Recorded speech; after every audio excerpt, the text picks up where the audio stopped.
Bukit Tinggi, Rotterdam lewat Betawi. Untuk negeriku, sebuah autobiografi Muhammad Hatta. Bab 4. Ke negeri Belanda. Pulang kampung. Pada permulaan Juni 1921, aku berangkat dengan sebuah kapal Rotterdamse Lloyd yang namanya aku lupa ke Sumatera Barat. Di Sumatera Barat, setelah beberapa hari di Bukit Tinggi, aku pergi ke Batu Hampar.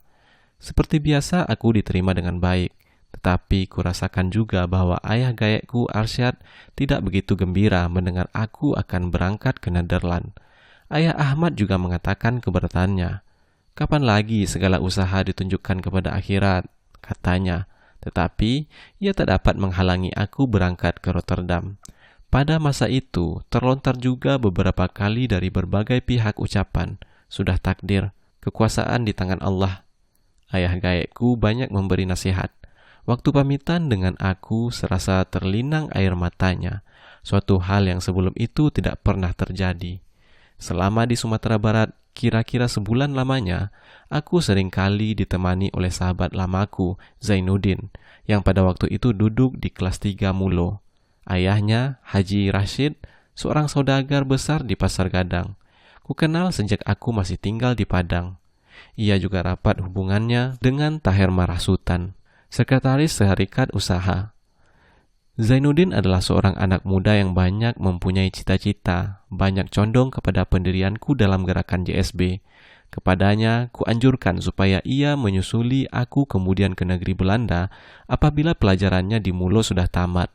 Setamat Mulo, hendaklah ia berangkat ke Rotterdam, masuk dalam sekolah dagang menengah, dan sesudah itu meneruskan pelajarannya ke Nederland Handelshaag School di Rotterdam.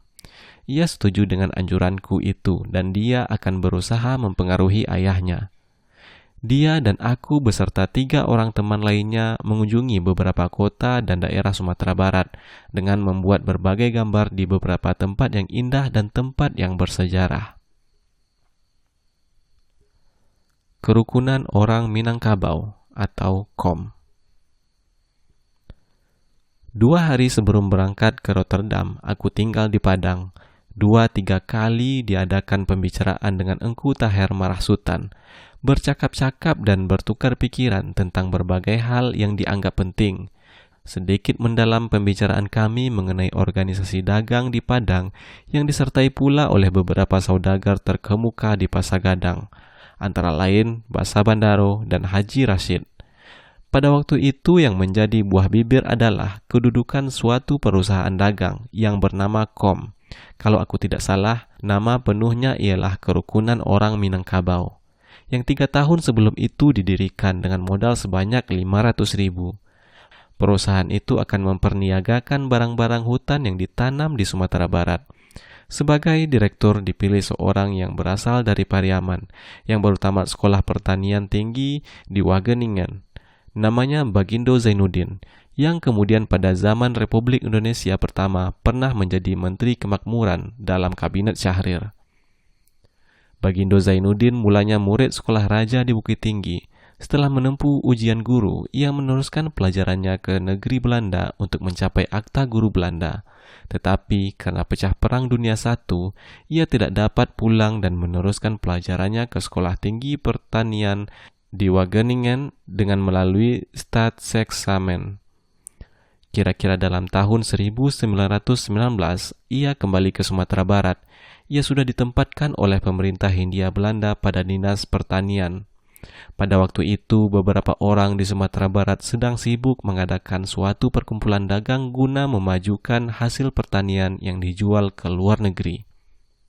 Kedatangan Bagindo Zainuddin di Sumatera Barat, seorang baru keluaran sekolah tinggi, orang kedua barangkali putra Sumatera Barat, sesudah Dr. Rifai yang tamat di sekolah tinggi, dianggap sebagai kata pepatah, pucuk dicinta, ulam pun tiba.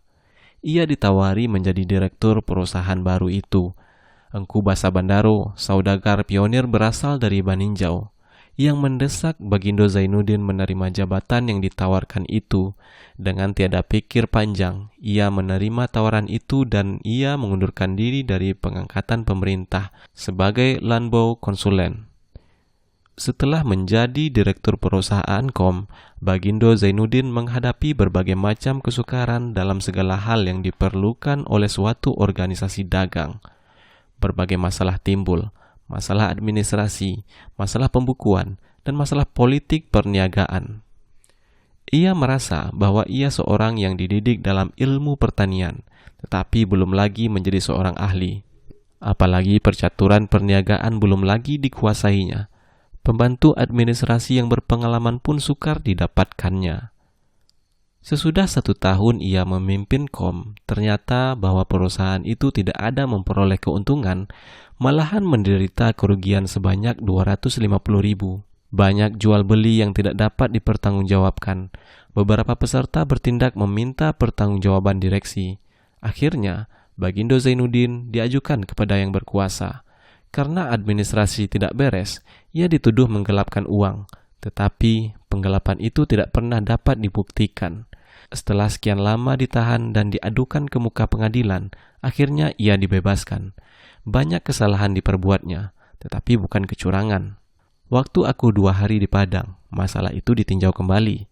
Haji Rashid berkata, "Engku Zainuddin ahli tanaman, bukan orang dagang. Jadi, bukan salahnya kalau ia tidak pandai memimpin perniagaan. Mestinya orang yang keluar dari sekolah dagang yang harus diangkat menjadi direktur KOM. Apakah Engku Hatta nanti bersedia menjadi pemimpin KOM?" Aku menjawab, "Pertanyaan itu tidak dapat kujawab. Paling cepat aku baru sudah 2 tahun memperoleh diploma, dan apabila aku terus belajar sampai tamat menempuh doktoral ekonomi, pelajaranku memakan waktu sekurang-kurangnya 5 tahun. Oleh karena itu, janganlah ditimpakan harapan kepadaku. Pilihlah orang yang sudah ada dalam perniagaan. Apakah tidak mungkin Engku Basa Bandaro menjadi direktur KOM, sekalipun untuk sementara?" Pada hari itu tidak ada keputusan yang diambil terhadap pimpinan KOM. Sesudah itu aku tidak mendengar lagi masalah KOM. Apakah direorganisasi dan diteruskan ataukah dilikuidasi? Apa jadinya dengan sisa kapitalnya?